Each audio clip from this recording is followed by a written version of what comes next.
Assalamualaikum warahmatullahi wabarakatuh. Nama saya Muhammad Sadiq Desazam, kelas 12 MIPA.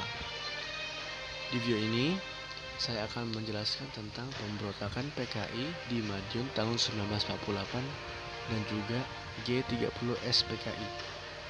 Ya udah teman-teman, mari kita mulai saja. Yuk!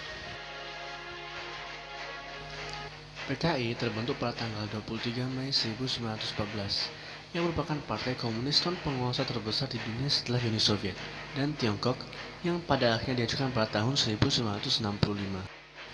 Latar belakang utama yang menyebabkan terjadinya pemberontakan di Madiun adalah karena perjanjian Renville, di mana dalam perjanjian tersebut Indonesia sangat dirugikan.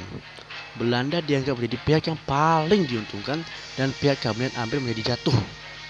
Banyak sekali rakyat dan pemerintah yang menyalahkan Amir karena pada saat itu dia yang menjadi perwakilan Indonesia. Dengan kemunduran Amir, Presiden Soekarno kemudian menunjuk Muhammad Hatta sebagai Perdana Menteri dan membentuk kabinet baru. Namun, Amir beserta kelompok sayap kirinya yaitu komunis tidak setuju dengan pergantian kabinet tersebut, sehingga Amir dan komplotannya berusaha menggulingkan mereka. Nah teman-teman, gerakan Amir ini dibantu oleh Musso, yaitu pemimpin Partai Komunis Indonesia yang pernah belajar ke Uni Soviet. Musso menggelar rapat raksasa di Jogja. Di sana, ia melontarkan pendapatnya tentang pentingnya mengganti kabinet presidensil menjadi kabinet Front Persatuan.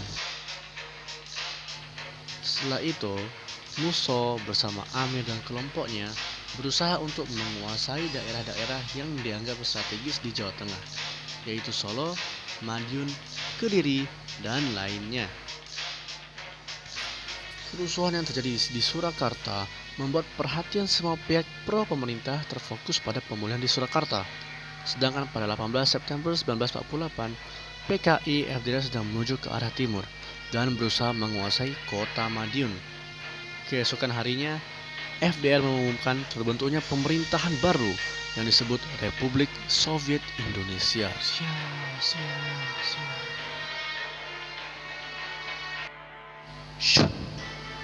Demi memulihkan kembali keamanan di Madiun, dilakukan operasi penumpasan pada tanggal 20 September 1948 dan dipimpin oleh Kolonel Ahmad Haris Nasution.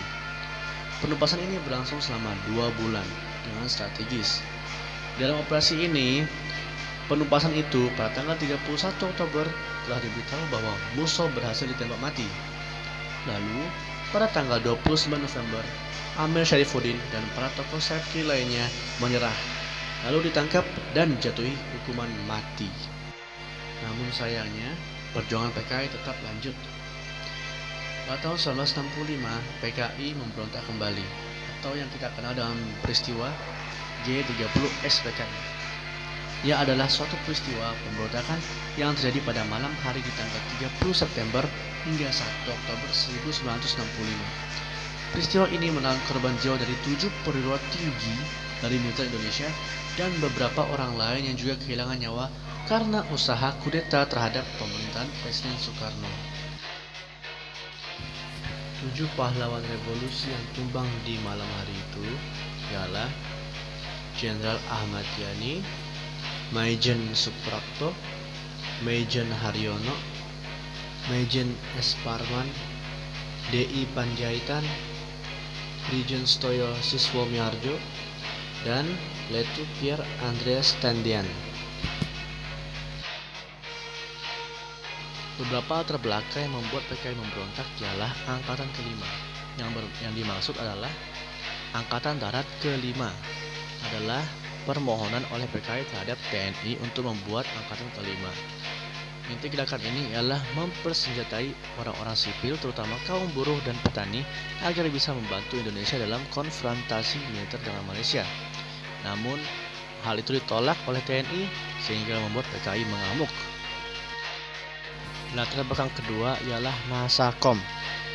Pada masa pemerintahan Presiden Soekarno, Indonesia cenderung terbuka dengan berbagai macam ideologi, baik ideologi nasionalis, agama, termasuk juga ideologi komunis. Presiden Soekarno berpendapat bahwa ketiga ideologi itu bisa berjalan beriringan secara seimbang, baik secara politik maupun praktis dalam masyarakat. Gagasan ini disebut dengan Nasakom, nasionalis, agama, komunis. Selain itu, tujuan PKI tetap sama seperti dulu, yaitu menggulingkan pemerintahan Presiden Soekarno dan mengganti negara kesatuan menjadi komunis. Tragedi G30S PKI dipimpin oleh D.N. Adit yang saat itu juga merupakan ketua dari PKI. Nah teman-teman, setelah mereka membunuh para pahlawan revolusi kita, mereka mengambil alih stasiun radio. Mereka menduduki stasiun radio Republik Indonesia dan menyiarkan pengumuman bahwa Dewan Revolusi sedang melepaskan kekuasaan dari Dewan Jenderal. Peristiwa ini pernah membuat heboh saat itu. Namun Jenderal Soeharto langsung mengambil tindakan, menyiarkan kembali berita dan mengatakan bahwa pengumuman tadi adalah hoaks. Lalu Panglima Kontrat Majen Soeharto bergerak cepat memadamkan pemberontakan.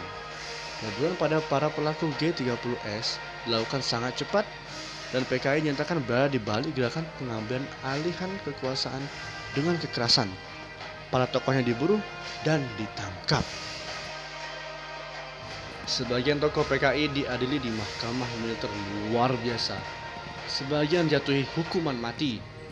Ketua PKI D.N. Adit yang dituding merancang gerakan ini bersama Ketua Biro Khusus PKI Sam Kamaruzzaman melarikan diri ke Jawa Tengah, namun kemudian bisa ditangkap dan dibunuh.